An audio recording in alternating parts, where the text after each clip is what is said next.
Louvado seja nosso Senhor Jesus Cristo, para sempre seja louvado.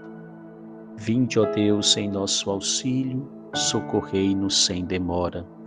Glória ao Pai, ao Filho e ao Espírito Santo, como era no princípio, agora e sempre. Amém. Santo Antônio de Santana Galvão, rogai por nós. São José, rogai por nós. Jesus Cristo, ternura de Deus, para quem somos votados ao Pai, pelos ternos acenos do Espírito, nossas almas na graça guiais. Aos nascidos do Deus verdadeiro, pela água na fonte lavados, quereis ver darem frutos de graça, pelo amor com que foram amados. Vós chamais e os chamados acorrem, deixam tudo ao fulgor desta luz e vos seguem em busca do Pai pelos régios caminhos da cruz.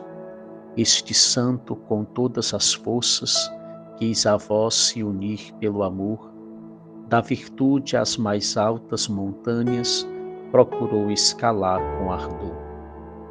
A Deus Pai e a Jesus Cristo Rei, e ao Espírito perene louvor, cem por um dais, ó Deus, para o pobre que deu pouco, porém com amor. Meu irmão, minha irmã, paroquiano, paroquiana, estamos iniciando mais um dia com alegria, com gratidão a Deus. Hoje, memória litúrgica de Santo Antônio de Santana Galvão, também como toda quarta-feira, memória de São José. Peçamos a intercessão destes santos para as nossas famílias, para a igreja no mundo inteiro. Peçamos a sua intercessão também pela nossa conversão. Seguindo nossa reflexão, meditando sobre a Santa Eucaristia, a celebração da Santa Missa, chegamos ao rito da comunhão. Sendo a celebração eucarística a ceia pascal, convém que, segundo a ordem do Senhor, o seu corpo e sangue sejam recebidos como alimento espiritual pelos fiéis devidamente preparados. Esta é a finalidade da fração do pão e dos outros ritos preparatórios, pelos quais os fiéis são imediatamente encaminhados à comunhão. A oração do Senhor. Na oração do Senhor, pede-se o pão de cada dia, que lembra para os cristãos, antes de tudo, o pão eucarístico. E pede-se a purificação dos pecados, a fim de que as coisas santas sejam verdadeiramente dadas ao Senhor. O sacerdote profere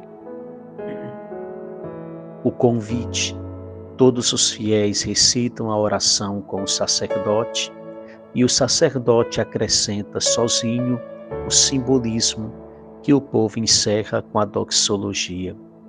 Desenvolvendo o último pedido do Pai Nosso, o embolismo suplica que toda a comunidade dos fiéis seja libertada do poder do mal.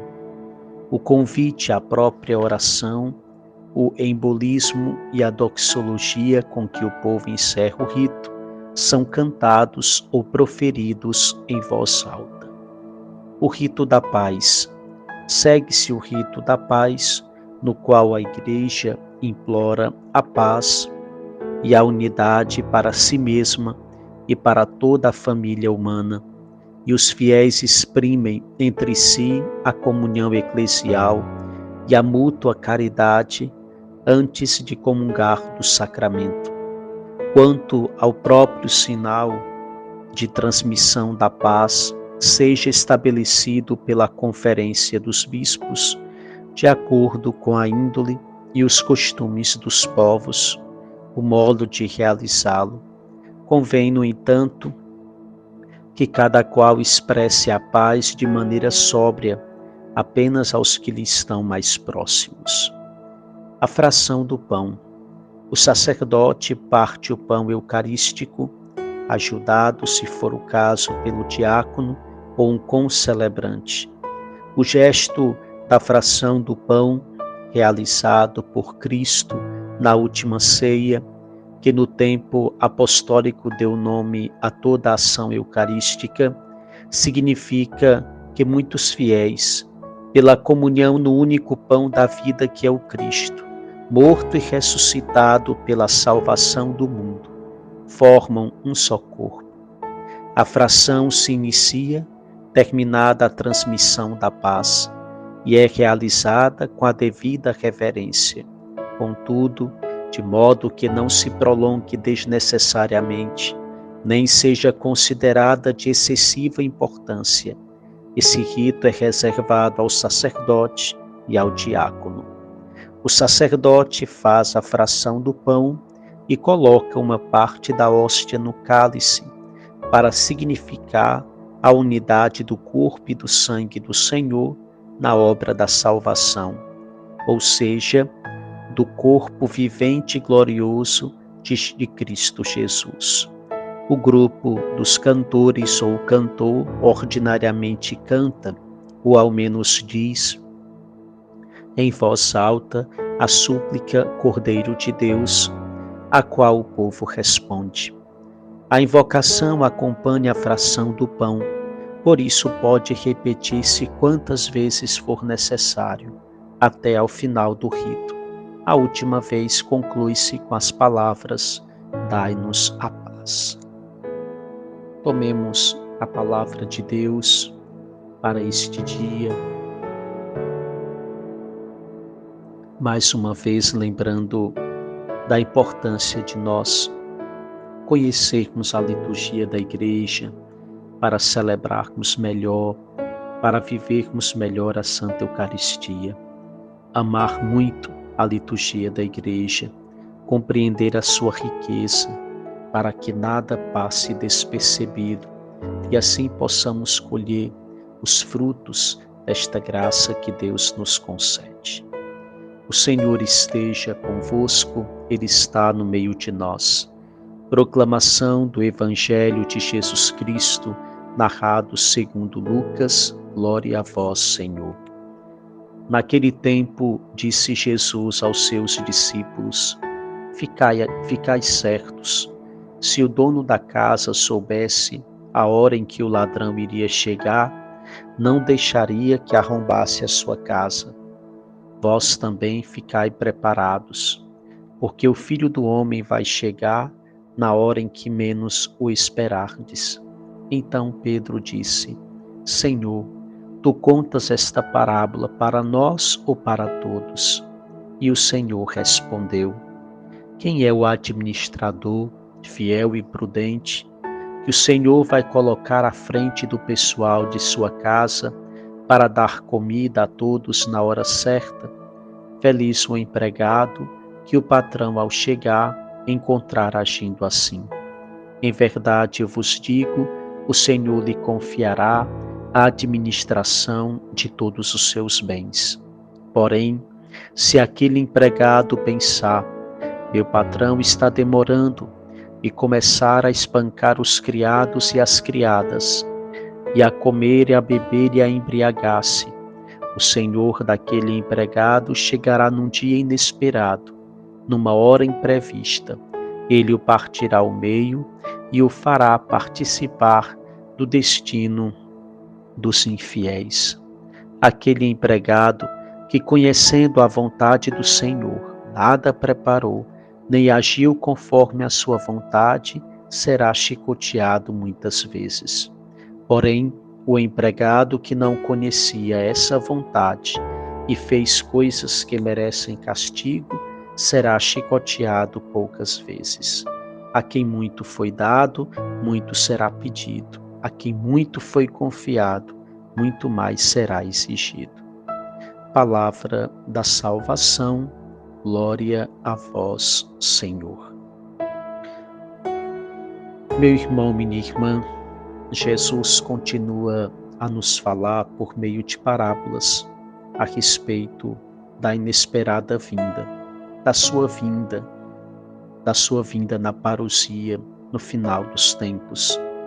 Essa vinda inesperada será como a chegada de um ladrão.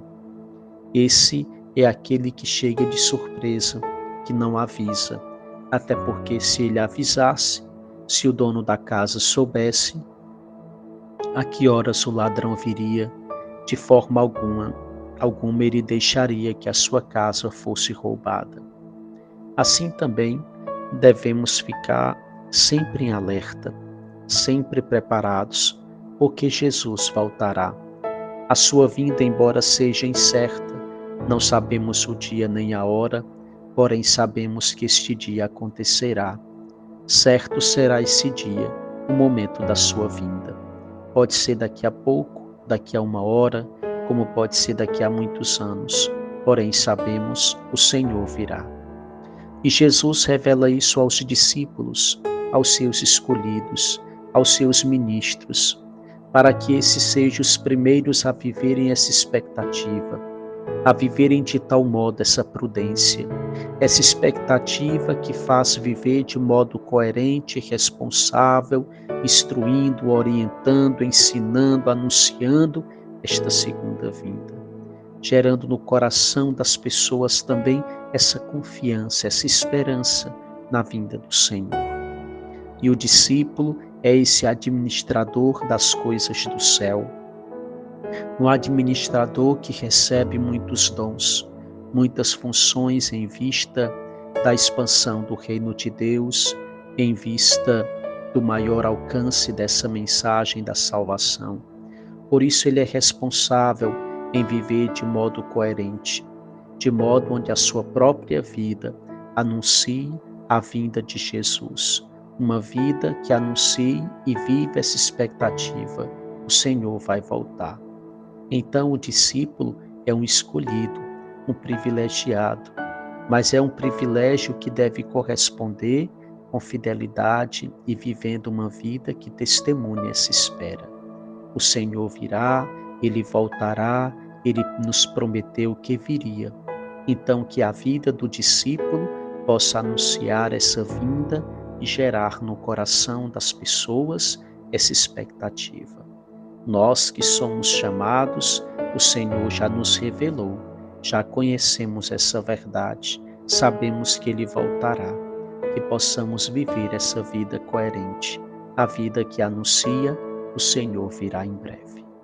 O Senhor esteja convosco, Ele está no meio de nós. Abençoe-nos, Deus Todo-Poderoso, Pai, Filho e Espírito Santo. Amém. Uma abençoada quarta-feira para todos nós.